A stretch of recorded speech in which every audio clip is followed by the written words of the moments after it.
Alechem, il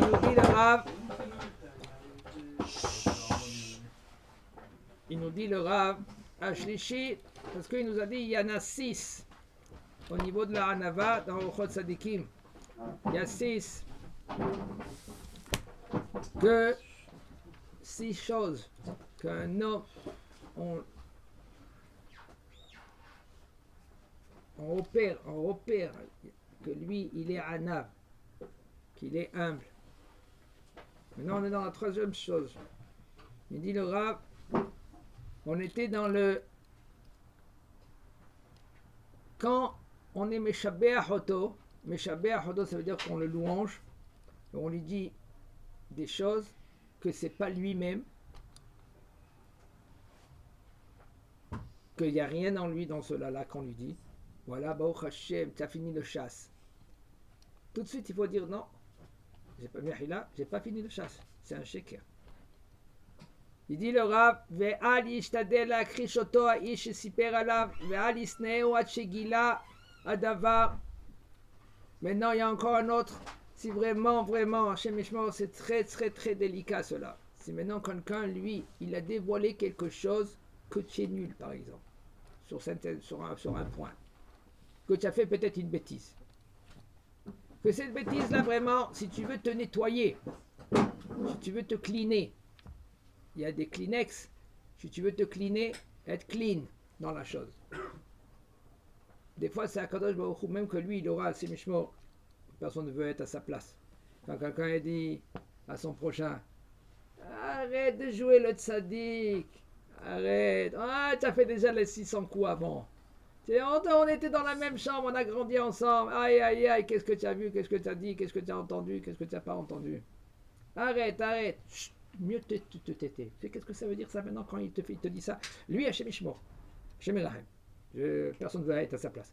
Mais là, Kadosh Baruch Hu, il efface tes fautes avec un gros Kleenex, avec une grosse javel. Il te blanchit la honte que tu reçois. L'archouma, des fois, c'est un homme qui fait chouva et il dit, t'as vu?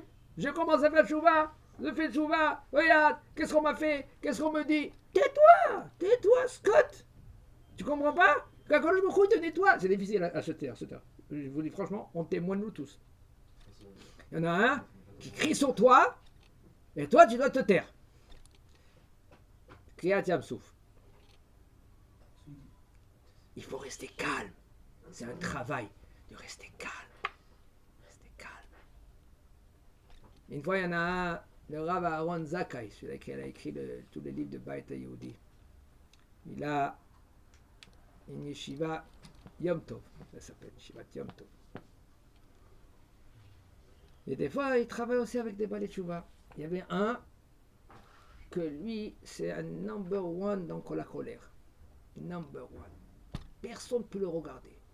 Rien que tu le regardes, c'est ta fête. Rien que il te voit, c'est ta fête. C'était un frigo Amcor ou GL et il marchait. Il te regardait. Qu'est-ce que tu regardes? Il est venu à la yeshiva. Et le Rosh Yeshiva, le Rav Aaron Zakai, il nous raconte, il nous dit, j'ai parlé avec lui et je faisais du moussard tous les jours à la case. Et le bonhomme, lui, commençait à travailler sur lui, doucement. Après 6 mois de yeshiva,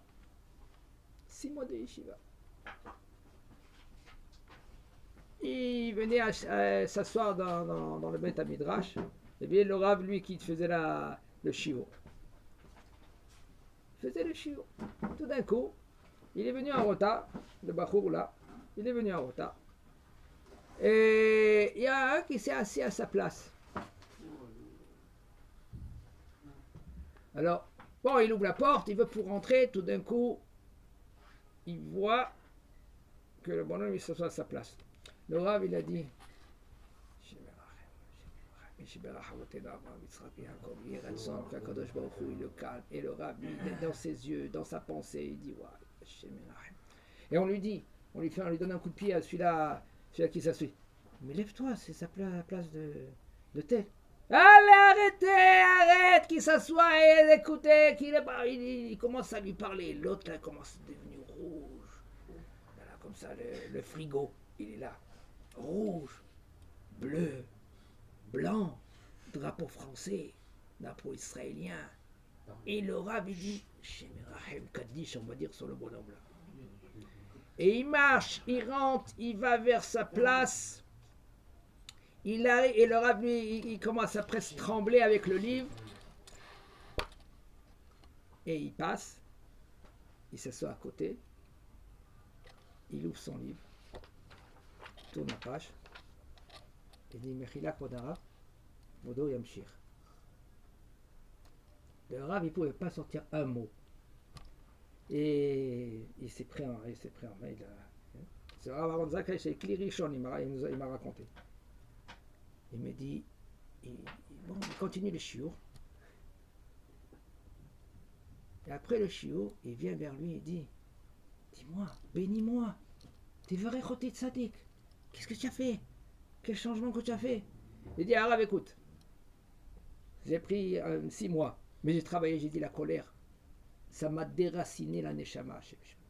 Ça m'a rendu une bête féroce. Personne ne pouvait me voir d'un millimètre. Quelqu'un qui me regardait, il n'était plus là. Il fallait dire 3 caddies sur lui. Mais j'ai dit, c'est qu'après, doucement avec les shiurim, qu'est-ce que j'ai compris? J'ai compris que ça vaut rien. Comme la Gemara a dit, Ragzan, Neshara kim Ragzanuto. J'ai commencé à travailler. Arabe, franchement, si c'était quelques mois avant, ce bonhomme-là, c'est bon, je l'aurais fait le trou sur place. Le trou, je l'aurais fait sur place. Mais j'ai compris, et c'était très dur à travailler. Et Akadosh Baruch Hu, il m'a envoyé cette épreuve-là, que je ne l'ai pas demandé. Mais Baruch Hashem, j'ai tenu l'épreuve. Je remercie Boré Olam. Le Rav, il a dit, attends, j'ai besoin que tu me bénis tout de suite là maintenant. J'ai besoin, Shefa Parnassa, Tzlacha, Chochma, Da'at, Bina, tout ce que tu veux. Allez, allez. Behaim, allez.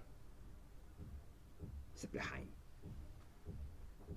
Un homme, il peut arriver à un changement si maintenant tu travailles sur toi-même. Si un homme, lui, comprend, c'est très difficile. De tenir, c'est très... il vient, il te gronde. Mais j'ai rien fait. C'est vrai qu'on n'a rien fait. On n'a rien fait à nous-mêmes. Ce matin, il y en a un. Il m'a grondé. Vous croyez que c'est facile? Non. Très difficile de tenir dessus. Ah, qu'est-ce que j'ai fait? C'est pas moi, hein? C'est lui. Peut-être tout ce que tu veux, mais c'est pas moi. Pourquoi tu grondes? Gentiment, tu lui réponds. Des fois, pour pas qu'il continue à crier, pour pas que maintenant il fait des avérotes, tu peux le raccrocher. Parce qu'il fait des avérotes si c'est un rat, par exemple. Parce que un l'homme est là, alors tac, et tu es mohelo. C'est facile, mais putain, c'est très difficile. Je suis pas à l'adresse, je suis pas moi, c'est pas moi que tu veux de moi. Et même si maintenant ils vont dire sur toi des choses que c'est pas vrai, et à plus forte raison si c'est vrai, Akadosh Baruch Hu, il te nettoie, dit merci à Boré Olam, mais nous on n'est pas là-bas, pourquoi? Parce qu'on fait pas du moussard tous les jours. Dis merci Boré Olam, donne-lui un cadeau même, offre-lui une montée, donne-lui une montre en or. Quoi, ça vaut pas les montres en or? Après en haut, tu verras combien des montres en or tu pouvais lui payer. il dit le rabbin, אל ישתדל להכחיש אותו האיש שסיפר עליו, ואל ישנאו על שגילה את הדבר. Ne me pas faire maintenant tout, ou plastifier les choses.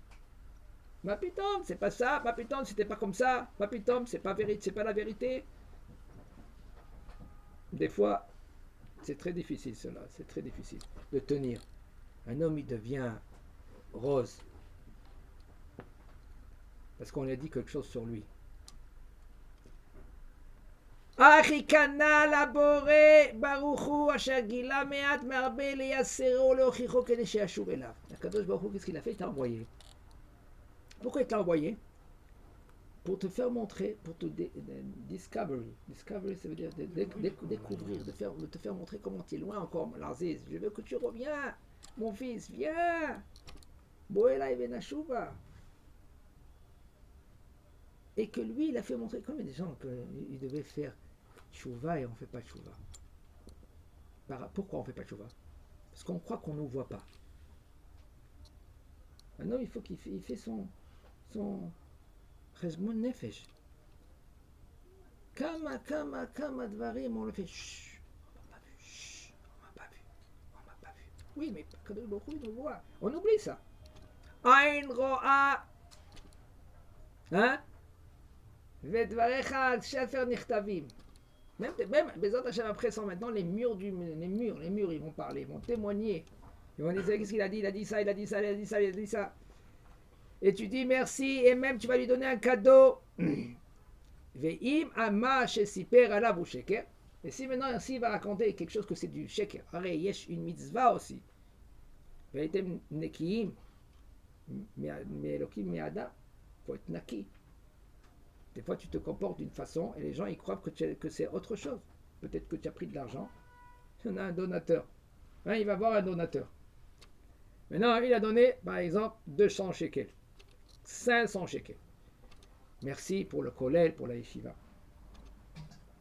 Et il m'a raconté le donateur. Il me dit, j'étais comme ça. Où je l'ai rencontré? Dans le supermarché. J'ai dit, pour la yeshiva, pour les bachourim, c'est un srout pour toi. Et il a donné, tiens, prends 500 shekels. Merci, au revoir. Mais non, le Rav, lui, qu'il avait les 500 shekels dans la poche, pour le kollel. Mais il a compris le Rav. Je dis, non. Je le vois comment il tourne, le bonhomme. Il me voit. Regardez qu'est-ce qu'il a dit le Rav. Il me voit que je achète maintenant pour Shabbat. Peut-être il soupçonne qu'il va prendre cet argent et il va le mettre dans la poche. Quand il l'a mis dans la poche, d'accord? Mais il va l'utiliser pour acheter sa marchandise. Qu'est-ce qu'il a fait le Rav? Pendant 20 minutes, il tournait avec sa carte bleue dans la main. On dit il faisait froid, il faisait chaud. Il faisait montrer sa carte bleue. Il dit pourquoi tu fais ça? Il me dit pour que l'autre il comprend qu'il va payer avec sa carte, pas avec l'argent qu'il a donné.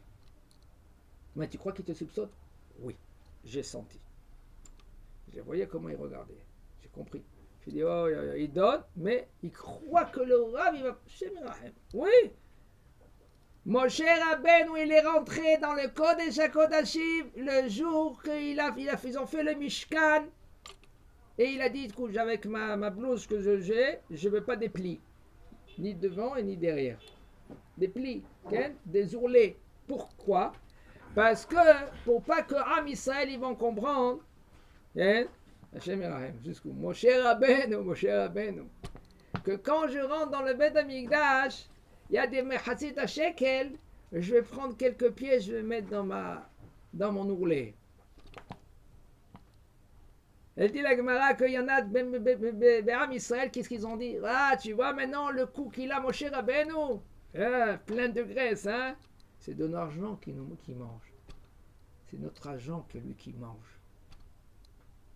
Comme ça dit la Gemara. Oui, nous on a le devoir. Ah, qui pense, qu'est-ce qu'il pense? Non.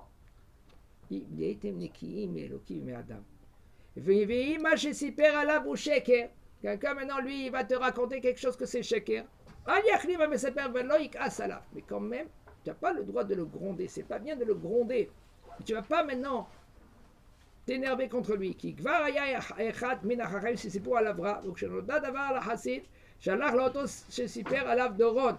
regardez, tel point. Il y avait un grand rab. Ils ont parlé contre lui. C'est pour ça que toi, apprends de ne pas te mettre en colère contre lui. Pourquoi? Parce que regarde, il y avait un hassid, un homme qui est hassid, un homme qui est pieux. Et on lui a parlé contre lui. Ils ont dit des choses qui sont... C'est pas vrai. Qu'est-ce qu'il a fait le rab? Il a pris un cadeau, il y a envoyé. À celui-là qu'il a parlé. Regardez comment il a dit le rab. Tu m'as envoyé maintenant un cadeau de tes srouillottes. Qu'est-ce que tu as fait quand tu as parlé? Tu as parlé contre le rab, contre le bonhomme. Tu as parlé des choses que c'est pas vrai. Tu as fait la chandara chez Mishma. Tes srouillottes que tu as fait, ça vient à celui-là que tu as parlé. Alors qu'est-ce qu'il a fait le Hassid? Le Hassid il est parti vers l'autre, il a dit qu'il a envoyé une lettre. Il a dit Tu sais, qu'est-ce que tu as fait aujourd'hui? C'est revenu à moi. ואני גמלתי לך בדורון זה ששלחתי לך, כי ליום הדין מראים מצוות הרבה בין בני אדם שלא עשו אותם מצוות. Et moi maintenant, qu'est-ce que j'ai fait? Je t'envoie maintenant un cadeau. Que ce cadeau-là maintenant, je te dis merci beaucoup. Qu'est-ce que tu as fait? Et qu'est-ce que tu as dit? Qu'est-ce que tu as parlé sur moi? Parce que tu sais tes mitzvot que tu as fait après 120 ans, on va te faire montrer, on va me faire montrer, alors à toi aussi, celui-là qui se comporte de telle manière, tu as fait des mitzvot. Moi j'ai fait ces mitzvot, moi je sais qu'est-ce que j'ai fait. Ça j'ai pas fait, ça j'ai pas fait. Shiloh Haken, j'ai pas fait. J'ai pas fait mitzvot Akhnasat Kala. J'ai fait un, deux, mais pas. Oui, c'était mitzvot. Et qu'est-ce que tu comprends? Que le fait que maintenant quelqu'un il t'a parlé, il a parlé contre toi, ou il a parlé du mal de toi, ou il a dit des choses que c'est pas vrai contre toi. En fin de compte, ces mitzvot, tu les as reçus toi. Magnifique, non? Il dit le Rav, alors, lo assi nous yomru, j'ai pas fait ces cadeaux, ces mitzvot-là, vayashivulem, otam shesipru lachem alechem ra'em asu ta mitzvot. Ceux-là qui ont parlé contre toi du mal, c'est eux qui ont fait les mitzvot. On prend deux et on te les donne à toi. Ça veut dire que toi, tu vas avec un gros paquet. Des fois c'est pas de la journée. Pas de la journée. Il y a une fois, un chassid, en Amérique. Et lui, il rigolait, mitzvot, Torah, arrêtez, tous ceux-là qui sont religieux, arrêtez. Hein, il commence à se moquer des religieux, à se moquer de la Torah. Et il y en a un Rav qui rentre, il demande pour la yeshiva un peu d'argent. Et il parle avec lui. Il dit, qu'est-ce que tu parles d'argent? Tu parles de quoi? Il parle mal. Et il dit, dis-moi, t'as pas peur? Le Rav, il dit, t'as pas peur? Okay. Il commence à lui parler. La tzedaka, ma'alat tzedaka, ma'alat de la mitzvah, ma'alat de la Torah, la grandeur de la Torah. En la fin de compte, le bonhomme, lui, il lui dit, ça vaut rien. Ça vaut rien. C'est du shtouyot. Elle dit, ah bon, ça vaut rien? Écoute, signe-moi. Moi, je vais te donner maintenant $2000. Signe que tous tes mitzvot, tu me les donnes, et moi, je te donne $2000. Cash. T'es prêt? Et qu'on rigole. Allez, donne-moi le papier. Allez, on va signer un contrat. Il rentre chez lui à la maison, il rigole, sa femme, il dit, sa femme, il dit, vous avez une grosse recette aujourd'hui? Il dit, non, c'est Shtutnikim, c'est là, chez religieux, là. Ils comprennent rien, comment je me suis moqué de lui. Il dit, qu'est-ce que tu as fait? Il dit, voilà, il a raconté la histoire. Il dit, $2000, j'ai gagné sur ça. Il dit, quoi? $2000? T'as payé tes mitzvot, $2000? Brit Mila, Bar Mitzvah, il y a la Torah. T'as mangé cachère? Tous ces mitzvot, c'est j'ai donné pour $2000. Mais dis-moi, il est rigolo ce rabbin-là. Comme ça, il lui dit. Eh, dis n'importe quoi. Et il dit, écoute, si tu vas pas vers lui et tu vas pas reprendre tous tes mitzvot, divorce. Ah non, arrête, tu te prends la tête, c'est rien, c'est des ch'touillottes, quoi. Il a dit, tu as compris? Divorce! Il court derrière le Rav, il va aller chercher, où il est, il a trouvé. Il a dit, écoute, ma femme, elle veut un stam, j'ai rigolé avec toi, donc... Tes mitzvot, c'est les miennes, c'est plus à toi. Il dit, non. Allez, je te donne $3000. C'est à moi. Contrat. Shalom. Et il dit, $4000, $5000, allez, $10 000. Chom d'abord. $20 000. Il dit, écoute, tu sais quoi? $25 000, je te lâche tranquille. J'ai oublié de vous dire, juste avant, il a périé avec son copain, avec un autre rab. Il a dit, ce bonhomme-là, c'est un radin, il donne jamais au yeshivot. Et il dit, écoute, tu connais Boré Olam, s'il veut, il va lui faire sortir de lui tout ce qu'il veut. Et Baruch Hashem, à la fin, il a payé $25 000 pour ses mitzvot. Non, c'est le vide, non? C'est pas limite dans cela. Hazak Baruch.